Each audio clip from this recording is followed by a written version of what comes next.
ഇന്നൊരു വാട്ട eating day ആണ് കേട്ടോ. അപ്പോൾ രാവിലെ എഴുന്നേറ്റ് ഞാനൊരു ചായ കുടിച്ചു. അതിനുശേഷം ഞാനൊരു പപ്സ് കഴിച്ചു.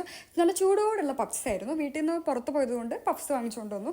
അത് കഴിക്കുകയാണ് കേട്ടോ ചെയ്തത്. ഇന്ന് എന്താണെന്നറിയില്ല, മൊത്തത്തിലൊരു വൃത്തികെട്ട ഡേ ആയിരുന്നു. ഭയങ്കര ശോകമായിരുന്നു കേട്ടോ. പെട്ടെന്ന് ദേഷ്യം വരിക, അതെന്താണെന്നറിയില്ല. പിന്നെ ഉച്ചയ്ക്ക് നല്ലപോലെ ബീട്രൂട്ട് ഉപ്പേരിയും ചെമ്മീൻ കറിയും ഒരു മുളകും കൂട്ടി കഴിച്ചു. അത് കഴിഞ്ഞപ്പോൾ ഈവനിങ് ആയപ്പോൾ നല്ല ചായ കുടിച്ചു. എനിക്ക് ചായ ഭയങ്കര ഇഷ്ടമാണ്. ചായ കുടിച്ചാൽ എനിക്ക് ഭയങ്കര ഹാപ്പിനെസ് വരും. പക്ഷേ എനിക്ക് ഇന്നലെ ഹാപ്പിനെസ് വന്നില്ല. വീണ്ടും നല്ലപോലെ വിശന്നപ്പോൾ ഞാൻ ഫ്രൈഡ് റൈസും ചില്ലി ചിക്കനും ഓർഡർ ചെയ്തു. സത്യം പറയാലോ, ഞാൻ ആഗ്രഹിച്ച് കൊതിച്ച് ഓർഡർ ചെയ്ത സാധനമാണ്. പക്ഷേ എനിക്ക് അത്ര ഇഷ്ടമായില്ല. എനിക്ക് എന്തുകൊണ്ടോ ഒരു ടേസ്റ്റ് തന്നെ എനിക്ക് അതിനെ പറ്റിയില്ല. എനിക്കത് കഴിച്ചപ്പോൾ തന്നെ എനിക്കുള്ള ദേഷ്യം കൂടുകയും ചെയ്തത്.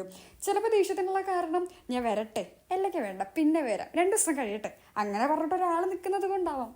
പീരീഡ്സ് അതുകൊണ്ട് തന്നെ ആവാം ചിലപ്പോൾ.